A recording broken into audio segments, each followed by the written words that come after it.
In this video, you'll hear a health department interviewer conducting an interview with Sam Ellis, a resident of Broome County who has been diagnosed with a salmonella infection. This video models how to navigate an interview with a concerned case who is hesitant to share personal information.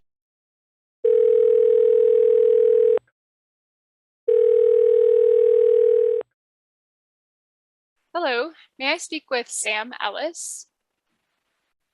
This is Sam. Who is this? Hi, Sam. My name is Alyssa. I'm an epidemiologist calling from the Broome County Health Department. I'm just giving you a call today to chat about a recent illness and laboratory test it sounds like you had last week. Does that sound right? Now, I'm confused. How do you know about that? Isn't this some sort of privacy violation, like HIPAA or whatever?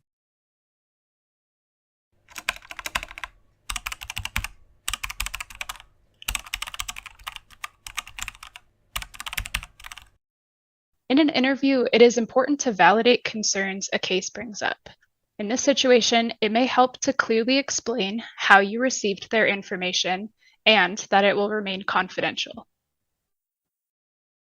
Happy to explain further here. So at the health department, we follow up with any cases that are diagnosed with infections that are classified as reportable conditions in the state. So your doctor's office or the lab that you had your test taken at is required to notify us at the health department if any of these conditions are diagnosed.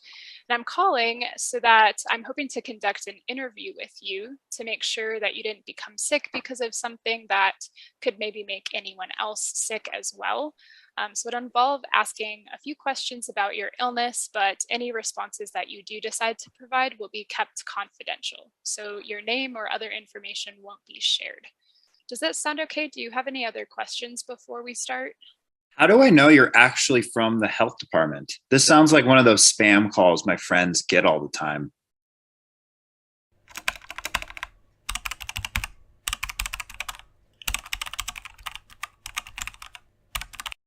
You may be asked how to prove your identity over the phone.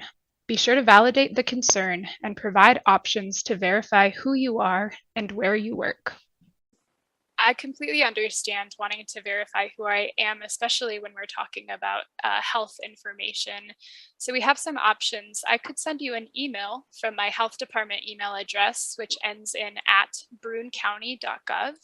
I could also have you call this phone number back and I would let the call go to voicemail so you could hear my health department voicemail recording, or I'm happy to give you my supervisor's number and they'd be happy to answer any questions that you have and verify that I am a health department employee. Do any of those options sound helpful to you?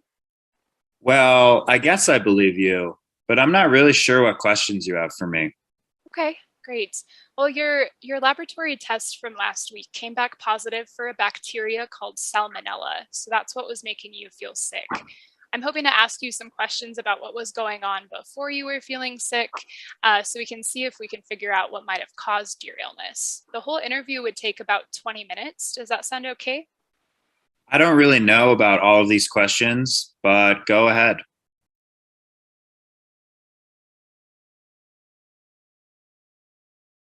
Okay, Sam. So one of the other things that we know about salmonella infections is that they can be spread through food and drinks or other ill people.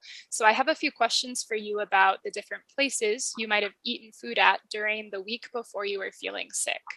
So first question here, during that week before you became sick, did you eat any food that you can remember that came from restaurants or other businesses? I don't want to get other people in trouble, so I'm not going to answer these.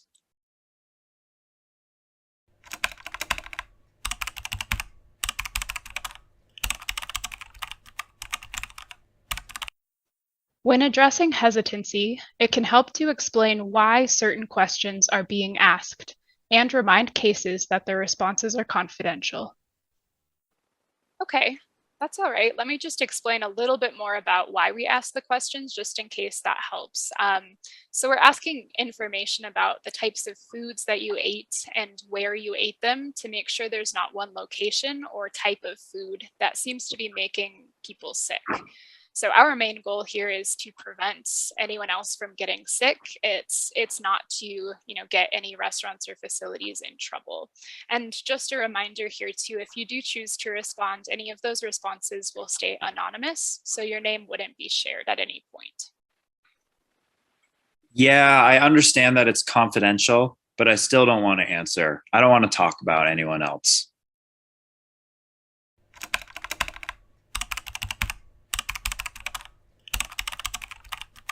You may still find that cases refuse to answer specific questions. If that is the case, it is best to simply move on to other parts of the interview. Okay. I do have a few questions for you on a different subject. Is it okay if I continue with those? Yeah, I guess that's fine. I don't know if I'll be able to answer those either, but sure. Okay. Well, let's get started, and you can always let me know if any of the questions you wouldn't like to answer. So for the next section here, I have questions about some of the activities you might have been doing during the week before you were sick. Did you do anything during that week, so before you started to feel sick, for work or volunteer activities? I just went into work like normal, nothing crazy. Okay. Can you tell me a little bit about what you do for work? That seems like you're prying a little bit. Why do you need to know that? Let me explain a little bit here. So we're just hoping to learn a bit more about how you spend your days. And there are also some high risk work settings that have more potential for infections to spread between people. So we want to make sure that we're getting information about what you do for work so that we can do what we need to do to prevent anyone else from becoming sick. I don't know if I'm comfortable sharing that. I don't really want my boss to find out and I get fired if I have to miss work.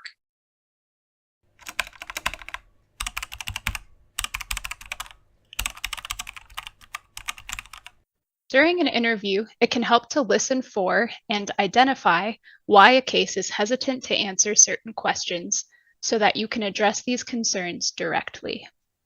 I can definitely understand not wanting to miss work. It's definitely important to have that stability with your job and your finances.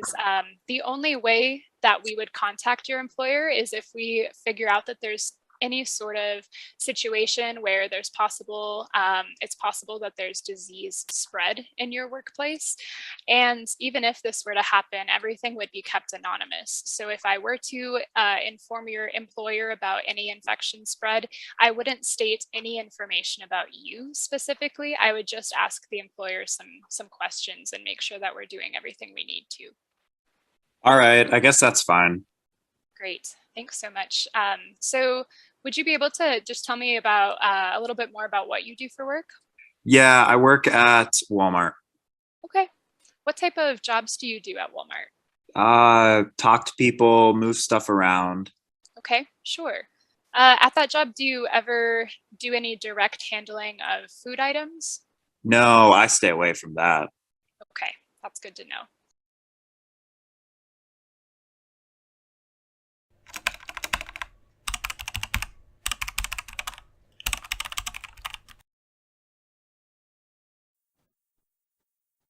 In an interview, it is important to validate concerns a case brings up.